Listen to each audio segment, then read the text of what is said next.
Muito boa noite, pessoal. Estamos aqui numa quinta-feira, 7h30 da noite, para a gente falar dos destaques da semana de fundos imobiliários. Eu sei que eu falei para vocês nas últimas semanas que a gente não ia fazer as quintas, nosso horário é a sexta, mas por motivos de força maior, tivemos que adiantar a nossa live para hoje, porque amanhã eu vou participar de um evento lá na sede da Suno, então não vou conseguir fazer a live de lá. Então, para vocês não ficarem sem, estou aqui numa quinta-feira para poder passar para vocês. E o que sair amanhã de fato relevante, notícia, eu trago no próximo Destaques da Semana, para você não ficar sem.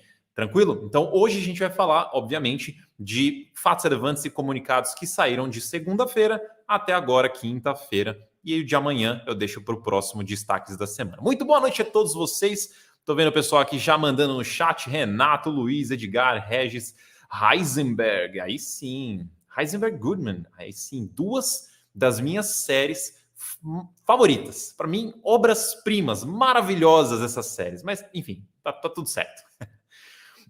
Seguindo, Luiz, o pessoal tá aqui, chegando. Boa noite, vamos lá. Então, vamos começar. Eu só queria lembrar vocês, convidar vocês, na verdade, que daqui 2 semanas, mais ou menos, a gente vai ter o Suno Invest, que é um evento presencial para você ter palestras, aprender, palestras dinâmicas, inclusive, aprender pessoalmente com o professor Baroni, ele tem palestra, com o Thiago Reis, ele tem também, outros analistas da Suno também estarão lá, eu estarei participando ativamente do evento e é uma forma muito legal de você aprender diretamente com essas pessoas. Um pouco que muda aqui, como eu estou numa live, por exemplo, não tenho contato direto com vocês, não consigo realizar tantas dinâmicas que seria possível de uma forma presencial, nesse evento é possível. Estaremos lá juntos, próximos, para a gente poder aprender com os grandes mestres. Então, convido você, dá uma olhada aqui embaixo no link da descrição. Os ingressos já estão voando, então aproveita para você não perder. Está chegando a data, será presencialmente aqui em São Paulo. Informação importante.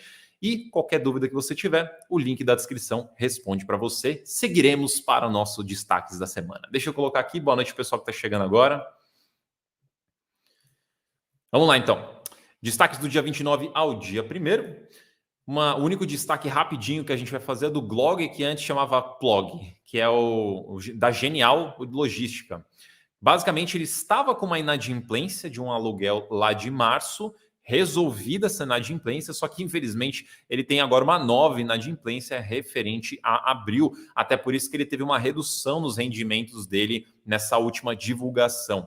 E também é importante acompanhar para ver se vai ser resolvido logo essa inadimplência para não afetar mais ainda os rendimentos. Então, fundo resolveu uma inadimplência, mas agora tem outra para resolver. Acompanharemos. Seguindo, RNGO mais uma vez aqui na nossa live, com bastante frequência, ele aparece por aqui, só que agora, infelizmente, com uma notícia negativa. O inquilino do edifício Padauiri ele informou que vai rescindir parcialmente o que ele ocupa neste prédio. Se não me engano, ele ocupa 4 conjuntos, ele está saindo de 2. E esses 2, eles representam aproximadamente 1.300 metros quadrados, o que é aproximadamente 3,5% da ABL do fundo. A vacância do fundo aumentará, obviamente, e ficará no patamar de 31%, que é um patamar, infelizmente, médio, padrão ali da região de Alphaville, que é uma região que naturalmente tem uma vacância mais alta. Então é natural que os prédios lá tenham uma vacância também. O aviso prévio deste inquilino é de 6 meses, então ele ainda tem que ficar no imóvel 6 meses para depois poder sair de fato. E o impacto financeiro dessa saída, quando ela acontecer, é de quase 3 centavos, um pouquinho menos de 3 centavos por cota. Tá? Então, fundo, nova rescisão. Eventualmente, daqui 6 meses vai ter uma redução no rendimento, caso não tenha novas locações no meio do caminho. Seguindo aqui, fazer 2, 3 coisas ao mesmo tempo é complicado, porque eu estou falando com você aqui, eu estou olhando para o chat aqui embaixo e eu tenho a apresentação que está aparecendo na tela para vocês aqui no meio. Então, o meu olho está passando por 3 conteúdos aqui ao mesmo tempo e às vezes eu troco as coisas aqui, mas vai dar tudo certo. Seguindo aqui, perguntaram do VILG, vou falar do VILG já. TEP, Fundo de Lajes, fundo que tem estado mais ativo recentemente. O trabalho que ele vem fazendo com os imóveis é comprar imóveis que ali necessitam de uma reforma, de um retrofit, de um ajuste. ele faz tudo isso e depois, eventualmente, ele aluga mais caro ou vende esse imóvel. Ele fez algumas vendas recentemente, fez várias locações também ao longo dos últimos meses e agora ele vem numa missão de reduzir a alavancagem que ele tem no portfólio. Semana passada, acho que foi, eu falei dele, que ele tinha pré-pagado ali um CRI dos... Não era do São Luís, era do... qual que era o nome? Fujitsu? Alguma coisa assim o nome do prédio. Ele quitou aquele CRI e agora temos um outro pré-pagamento, agora de quase 51% do CRI do condomínio São Luís. O valor que foi desembolsado foi de 11 milhões, então ele pagou esses 11 milhões de uma vez. O passivo do fundo passa a ser 10,2%, então a alavancagem vem caindo aos poucos. E nessa recompra que ele está fazendo, nessa negociação, ele negociou uma isenção no pré-pagamento. O que é isso? Normalmente, os CRIs eles têm uma multa de pré-pagamento, ou seja, se o devedor ali, que está pagando todo mês lá bonitinho, ele deseja quitar, acabar com essa dívida, ele vai ter que pagar uma multa. Por que existe essa multa? Porque o credor, ele fez lá, quando ele fez esse empréstimo, essencialmente, ele fez todo um planejamento para receber todo um fluxo, enfim, tinha toda uma ordem ali de dinheiro para chegar para ele, e quando você faz um pré-pagamento, você quebra esse fluxo, o que muitas vezes pode ser ruim para o credor, porque ele vai ter que pegar esse dinheiro, reinvestir em outra coisa que talvez não estivesse ou pronta, ou no momento adequado, ou talvez nem fosse o melhor negócio para ele. Então, para evitar que isso aconteça em muitos casos, existe uma multa de pré-pagamento. Essa multa, muitas vezes, ela é por alguns meses ou algum tempo, inicialmente, depois ela some e daí não tem mais essa multa. Em alguns casos tem multa o tempo todo, e nesse caso aqui tinha multa, mas o fundo conseguiu negociar uma isenção. Então ele pré-pagou sem precisar pagar uma multa de pré-pagamento. E além disso, ele ainda conseguiu um desconto de 117,7 mil reais. Então ainda teve um descontinho. Sempre bom, sempre bom. Aí passando aqui para o GGRC, uma notícia bem simples, bem rapidinha. Para quem lembra, porque essa notícia aqui, o início dessa notícia faz um ano, mais de um ano e meio quase, foi lá em fevereiro de 22. O imóvel da Covolan teve um incêndio, teve lá todo um problema estrutural, teve algumas danificações. E agora ele soltou, nessa semana, soltou ali um comunicado falando que ele recebeu uma indenização da Covolan, que é a inquilina, e o valor foi de 838 mil reais.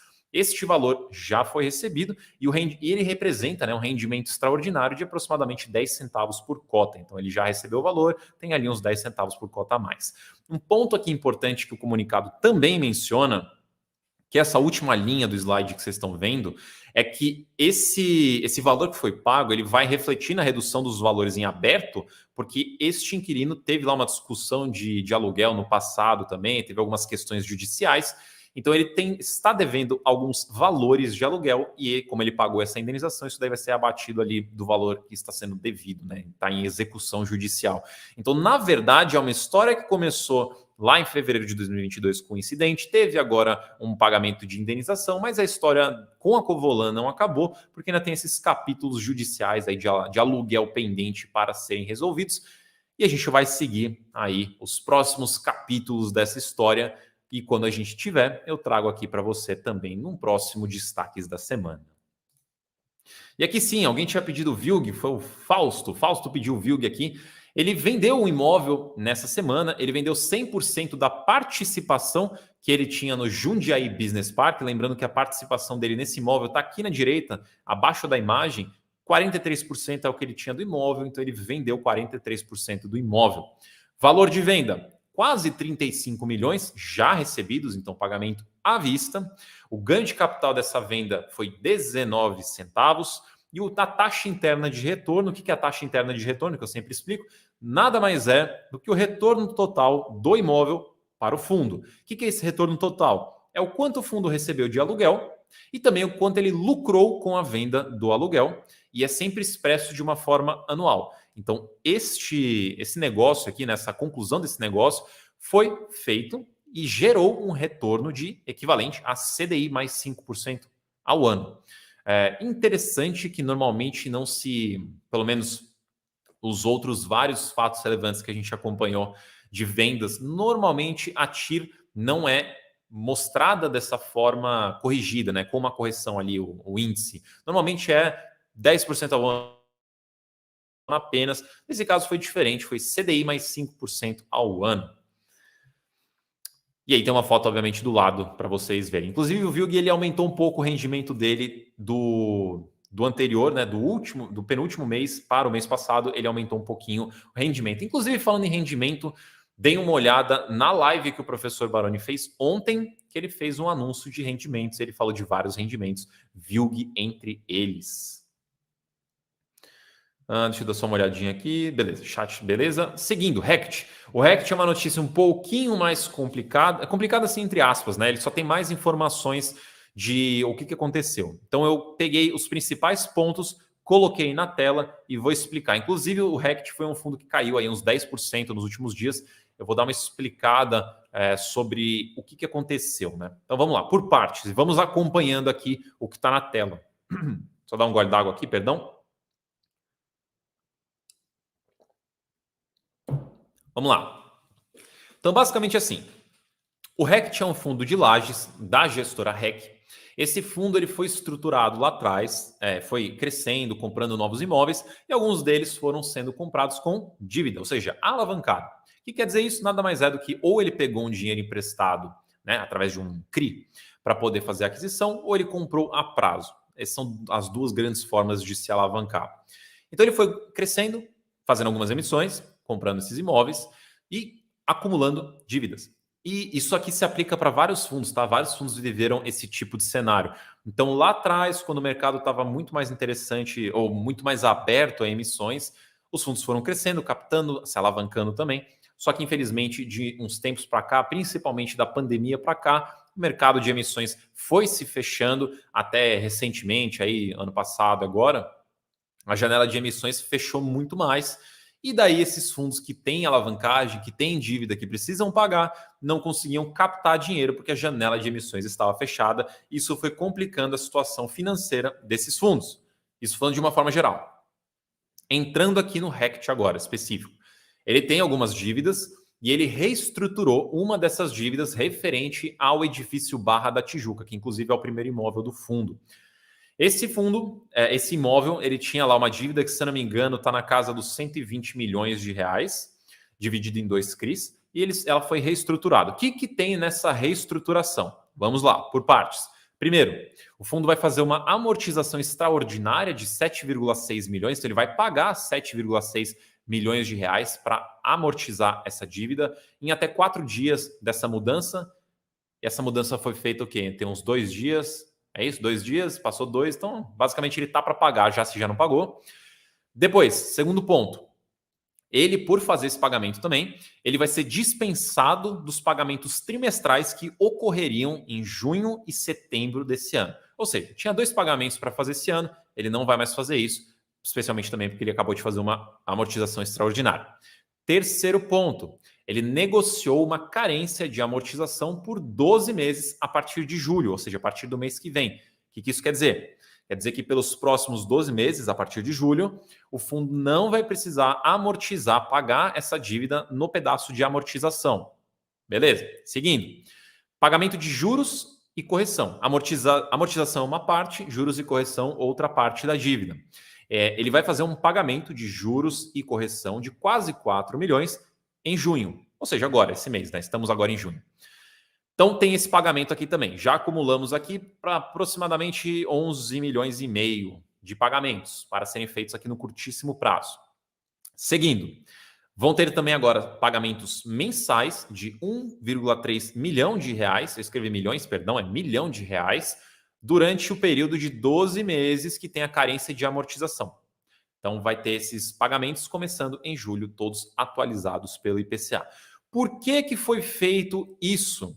Principalmente para aliviar o fluxo de caixa do fundo, porque no formato antigo já não estava, ou pelo menos o gestor julgou que não estava tão confortável de realizar o pagamento. Então, foi reestruturada essa dívida com essa formatação de pagamentos, carências, enfim, para que o fundo consiga arcar com tudo isso sem precisar fazer uma emissão. Então, que é a última coisa ali embaixo do slide, que ele já foi dito no Fato Relevante, neste ano de 2023, com essa reestruturação, o fundo não precisará fazer uma emissão, porque ele está abaixo do valor patrimonial, né? Então ele não vai precisar fazer uma emissão para poder honrar com essa dívida. Então, nesse quesito, é positiva essa notícia.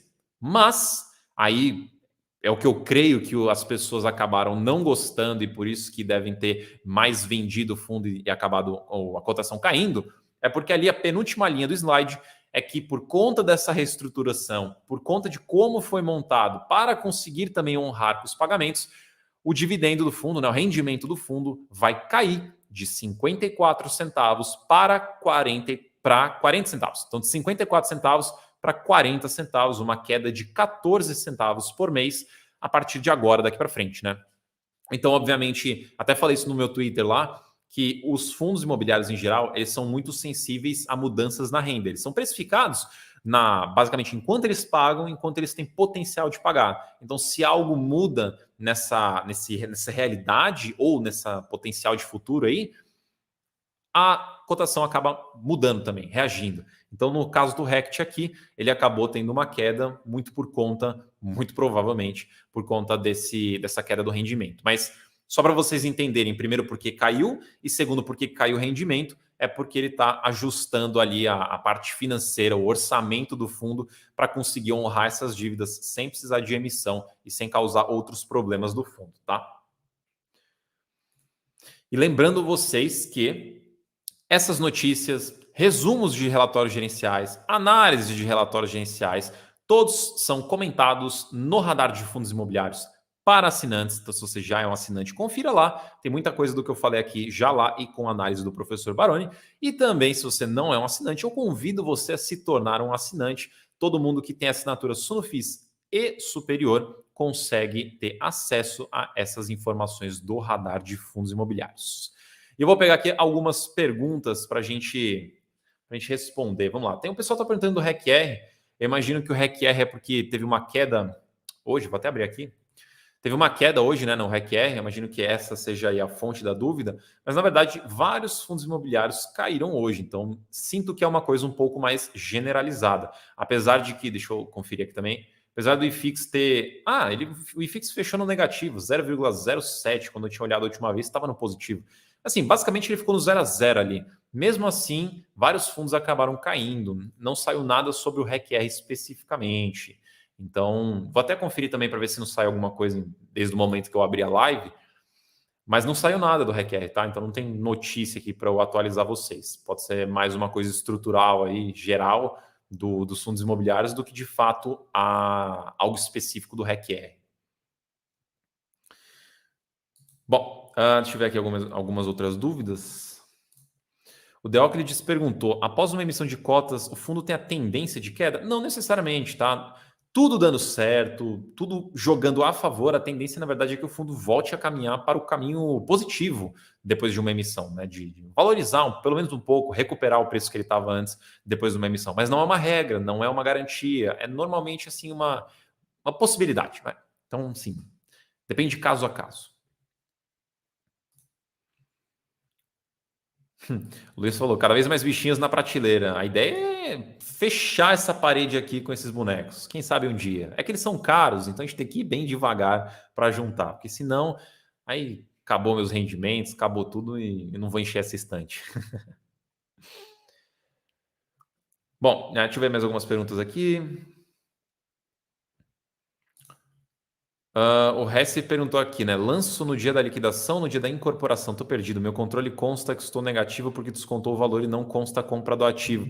Olha, na minha carteira, quando eu participo de uma emissão, eu costumo contabilizar ali como uma compra de cota mesmo, final 11, no dia da conversão, não no dia do pagamento. Porque quando você paga, você não recebe. Vamos usar um fundo hipotético aqui, o ABCD11. Quando você participa na emissão do ABCD11, você pagou, você não recebe ABCD11, você recebe ABC13. Então você tem dois ativos agora, diferentes, eles são diferentes, são do mesmo fundo, mas são ativos diferentes.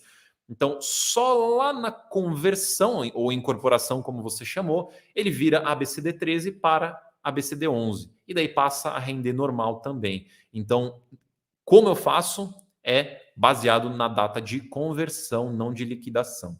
Espero que era essa a sua dúvida. Tinha outra parte aqui, só para Quem ficou na dúvida aí, essa era a primeira parte da pergunta aqui. Então, HGLG e o ALSR, por exemplo. Então, você entrou na preferência desses fundos. Você não vai receber, você pagou lá, você não vai receber ALSR 11. Você não vai receber HGLG 11. Você pagou, você recebe HGLG 13, ALSR 13, porque esses são os recibos de subscrição.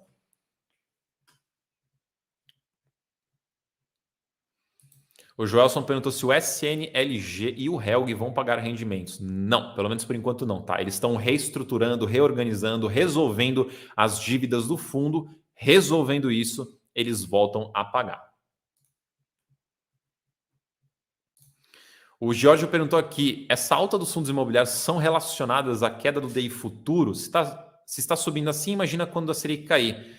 Muito bem, meu caro, você pegou né, a espírito do negócio. É exatamente isso. Quando os juros futuros caem, começam a cair, o mercado já se antecipa e já começa a precificar os fundos imobiliários, as ações diferente, né? Diferente para mais agora no caso. Então, se os juros futuros continuarem a cair, se a Selic realmente cair, aí a gente pode continuar vendo valorização da bolsa em geral, tá? Então o raciocínio está perfeito, é isso aí.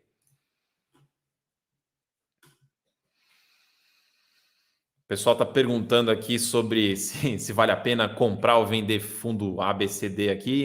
Esse tipo de pergunta, infelizmente, eu não posso responder, tá, pessoal? Então eu vou pular essas perguntas.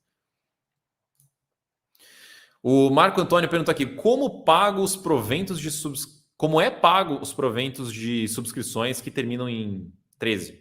Seria com base no CDI? É isso. Normalmente, qual que é o fluxo normal?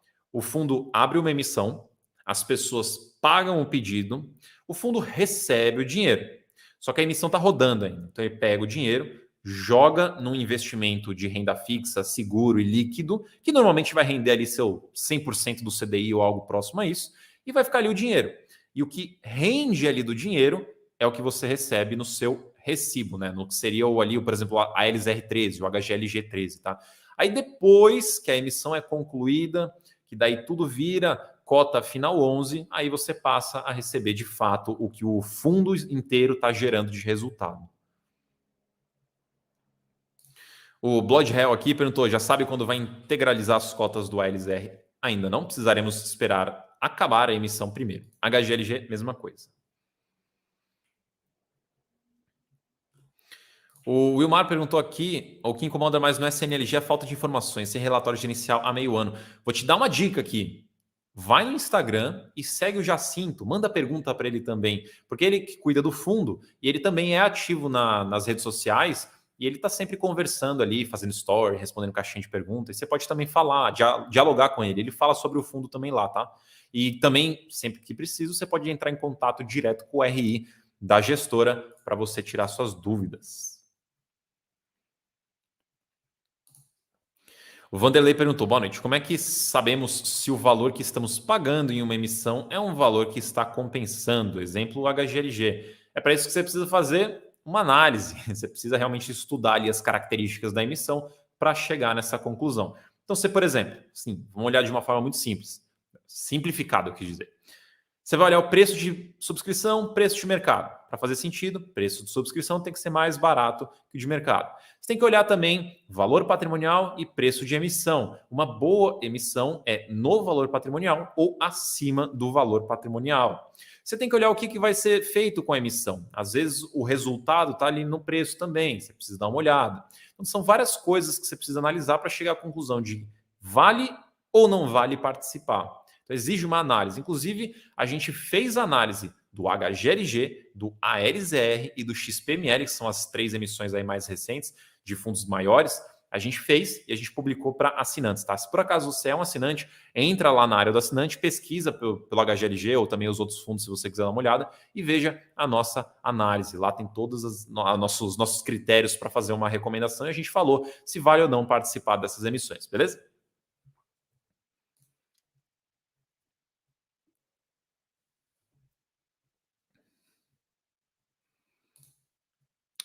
O Alexandre perguntou: Marcos, entenda a estratégia naive de alocação. Basicamente é você deixar tudo igual. Mas nesse momento não seria legal travar o rendimento em fundos bons de tijolo, ou seja, aportar tudo em um fundo ao invés de distribuir igualmente? Então, é que assim, vamos lá. O que é essa estratégia, que é uma estratégia de você distribuir tudo igualitariamente? Vai ter, por exemplo, 10% em todos os seus fundos imobiliários, 5% em todos os seus fundos imobiliários, deixar tudo igualzinho, e só vai ajustando ali, balanceando para manter as porcentagens. Por que ela é uma estratégia super interessante? Porque ela é muito fácil, ela é muito simples de seguir. Pessoas que estão começando agora conseguem seguir essa estratégia e ela garante um bom resultado, porque na lógica você vai estar sempre comprando o que está mais barato, e se você também acaba vendendo o que está mais caro, você também acaba vendendo o que está na alta, né? Eu não costumo fazer essa parte da venda, mas a parte da compra você sempre está comprando o que está em teoria mais barato. Isso é um ponto. Só que pessoas que acompanham mais o mercado, pessoas que estão mais em cima do que está acontecendo, pessoas que querem ter um pouco mais de trabalho ali para ajustar a carteira, esse caminho que você falou, eu acho bastante interessante. Se você está entendendo que fundo de tijolo está excessivamente mais barato que fundo de papel, não tem nada de errado de você aproveitar o momento, porque as oportunidades, elas não ficam o tempo todo aqui, elas nem ficam muito tempo. Normalmente é um pouco só de tempo que elas ficam e depois o mercado enxerga, compra e acabou a oportunidade. Então, eu gosto dessa estratégia naive, que é essa de deixar tudo igualzinho, de investir sempre para balancear, porque ela é simples, ela é muito boa, ela se aplica muito legal para a maioria dos investidores. Mas para a gente que está mais em cima, que quer ter realmente o trabalho ali de ficar analisando, aproveitar as oportunidades, na minha opinião, é melhor. Só que tem um ponto aqui também para levantar. Quando você começa a sair dessa estratégia para escolher o que está mais interessante, o que está menos interessante, vou me concentrar um pouquinho mais aqui, vou aproveitar essa oportunidade ali, tenha em mente que você também está se expondo a estar errado. E se você errar alguma coisa, o impacto pode ser um pouco maior, porque você acabou pesando um pouco maior ali. Então, tem que balancear esses dois lados. Mas eu gosto, tá? Eu gosto de olhar as oportunidades e focar nelas.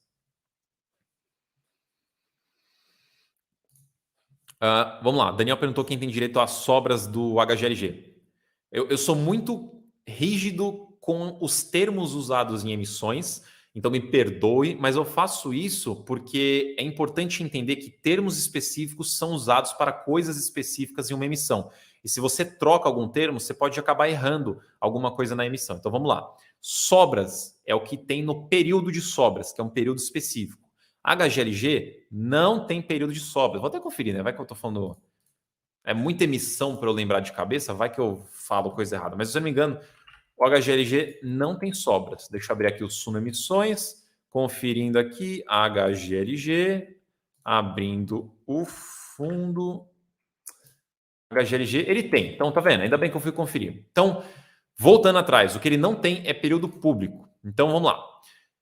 Quem tem direito às sobras do HGLG? Só quem participou do período de preferência, exerceu seus direitos, você tem direito a participar do período de sobras. Depois tem um período público, poderia ter um período público. Esse seria para todo mundo pode participar. Mas no caso do HGLG, não tem, tá? O que tem é o período de sobras, o período de preferência e o período de sobras. Então, se você participar da preferência, você participa das sobras.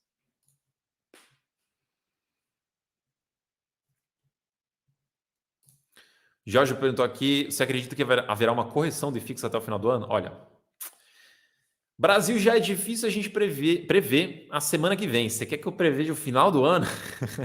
Não tenho como responder. Não consigo responder, porque não tem como prever o futuro. Se o caminho continuar de redução dos juros futuros, então não vejo acontecer uma correção em fixo, tá? Mas se acontecer algum problema no meio do caminho, alguma coisa ruim com o país que modifica essa expectativa de juros baixos, aí pode ser que caia de novo.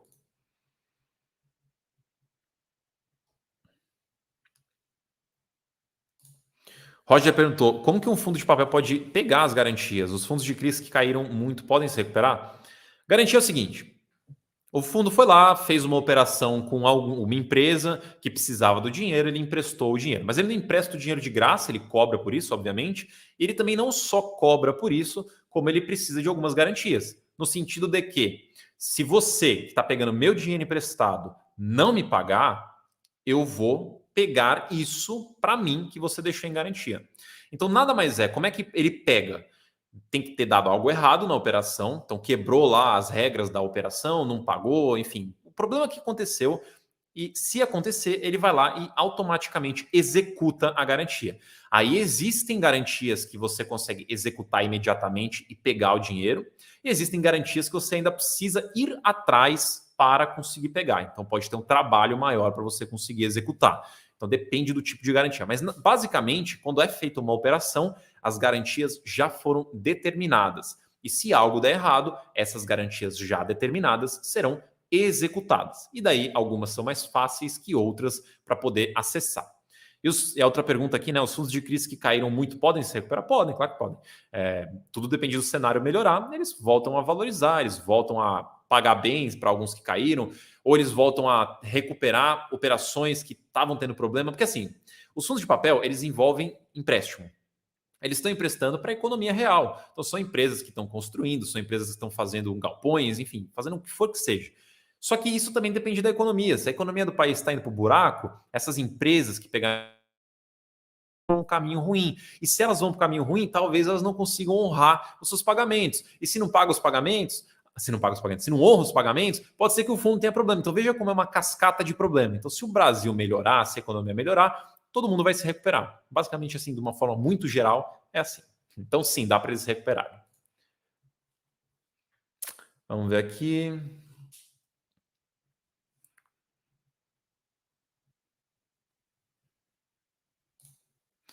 O Davi perguntou, Marcos, filho do Baroni, ativo com 10% de gain e valor atual do papel girando com ágil no mercado. Vale a pena realizar lucro e recomprá-lo? Bom, mas se você vai realizar lucro e recomprar, qual que é a estratégia? Eu não entendi. Você vai realizar lucro, vai recomprar, você vai subir teu preço médio, você vai obrigatoriamente ter que pagar também imposto. Não entendi muito bem a estratégia de recomprar. Mas basicamente, vou dar a minha visão aqui sobre venda de lucro, tá? Venda com lucro. Eu não sou muito a favor de vender com lucro apenas fundo na minha carteira, que eu gosto muito. Ele é muito bom, ele é muito único. Ele tem realmente um motivo para ter um prêmio sobre ele. Eu vou vender só porque ele valorizou? Eu vou colocar o dinheiro aonde depois? Se for para recomprar ele, não vejo muita vantagem. Se for para comprar outra coisa, tem alguma coisa que é tão bom quanto e está num preço melhor? Se tiver, aí eu concordo com você. Aí pode ser que faça sentido. E se não tiver? Aí talvez não faça sentido. Então, eu não vendo só porque valorizou, tá? Se for para eu vender, tem que ter uma estratégia por trás. Então, eu vou vender porque tem outra coisa tão boa quanto ou melhor que está mais barato. Aí sim, eu posso realizar lucro e colocar meu dinheiro lá e posso ainda ganhar mais ali naquele outro investimento. Então, eu não vendo só por vender, tá?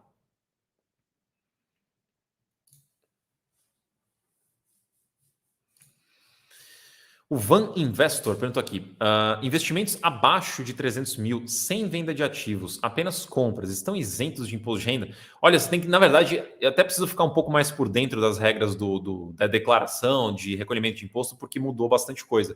Mas quando tem aquela isenção lá, que acho que é dos 300 mil que você está falando, não é 300 mil em investimento, é 300 mil em bens geral.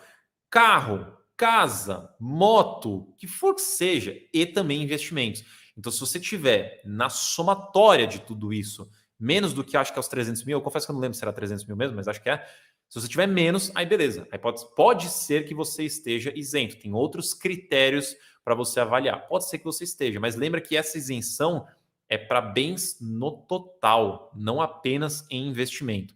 Tem um vídeo aqui no canal com a contadora da Bolsa, que ela explica essas regras. São, acho que, 7 critérios para saber se você é isento ou não de declarar.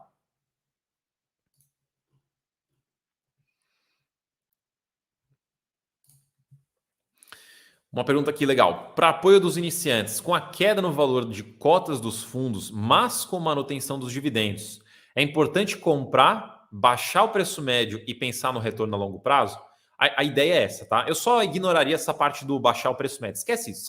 Esquece o preço médio. O preço médio não ajuda em nada para quando você vai fazer uma nova compra. Ele só vai te enviesar, te ancorar num valor do passado. Esquece isso. Mas de resto é isso. Então, se o seu fundo ele está mais barato hoje porque caiu a cotação, porque o IFIX caiu, porque o mercado está meio negativo, enfim, caiu. Mas o fundo continua bom.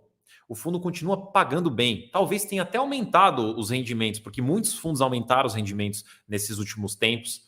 Se tudo isso é verdade, então você tem uma baita oportunidade de comprar barato, comprar com uma renda boa, o dividend yield ali proporcional vai ser maior do que do passado, e você, pensando em longo prazo, você vai ter um retorno muito superior ao que uma pessoa vai ter se só esperar o negócio voltar para o patamar que estava antes, tá? Mas lembra, tudo isso tem que ser verdade. A cotação caiu porque caiu, por uma conjuntura aqui macroeconômica, mas não porque o fundo virou uma porcaria. Porque se o fundo começa a ter problema, aí talvez não faça sentido, tá? Então, se o fundo continua muito bom, continua pagando uma boa renda, talvez tenha aumentado, e daí só a cota que caiu, temos uma oportunidade de compra, continua bom, continua pagando bem, a cota caiu apenas, então é uma oportunidade de compra. Agora, se teve problema, a cota caiu e você compra, aí talvez não seja ideal, porque daí você está comprando algo que teve problema. Então você precisa avaliar todo esse contexto do fundo para saber se faz sentido ou não. No geral, o que você quer fazer? Comprar bons fundos baratos. É isso. Então você tem que avaliar se o fundo está bom e está barato.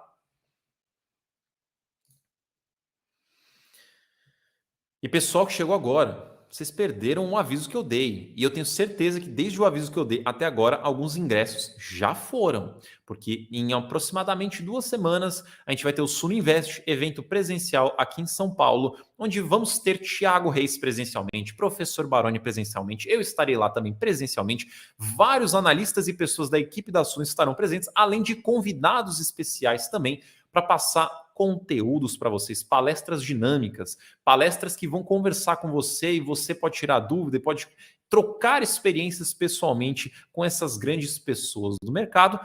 E os ingressos estão disponíveis no primeiro link da descrição, mas eles estão indo. Então aproveita e garanta o seu, porque tem ingressos limitados e eles estão acabando. O evento será aqui em São Paulo presencialmente. Te vejo lá, te espero lá. Então clica aqui no link da descrição, aproveita e também vou aproveitar este momento para me despedir de vocês. Muito obrigado pela participação aqui na live, obrigado por participar nesta quinta-feira, quando a live normalmente é de sexta-feira. Na semana que vem a gente volta para o horário normal. Obrigado a todo mundo, obrigado pelas perguntas, pela participação, pelo engajamento, pelo carinho e até a próxima live. Até mais, pessoal. Vejo vocês na próxima.